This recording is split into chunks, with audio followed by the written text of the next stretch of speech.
13 български фирми участват в възстановяването на Либия след наводнението, при което загинаха 4000 души, а 8500 останаха в неизвестност. Данните бяха предоставени от бившия ръководител на дипломатическата мисия на страната у нас, доктор Муфтах Дарени.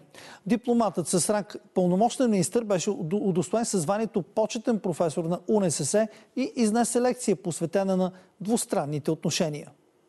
Безпрецедентен ръст на износа от България към Либия отчитат от дипломатическата мисия на страната у нас. През последните 3 години той се увеличил с 81%. Успяхме да увеличим износа на пшеница, ечемик и селскостопанска продукция. Започнахме и нови проекти в областта на енергетиката. И най-вече имаше възможността България да получи газ чрез Националната петролна компания на Либия. Присъствието на професор Димитров като ректор на едно от най-големите български учебни заведения в арабските медии означава единствено за България инвестиции, туризъм и най-вече България като член на Европейския съюз и ползи националната сигурност. Български фирми възстановяват мостове, училища и болници след наводненията в Либия миналата есен.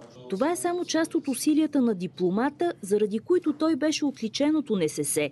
А ректорът припомни постигнатото.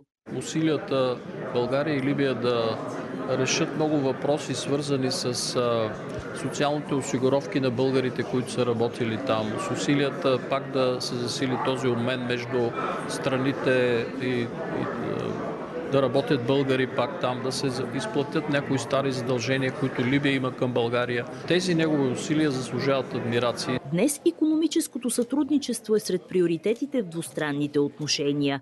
Годишният стокообмен е достигнал 198 милиона лева.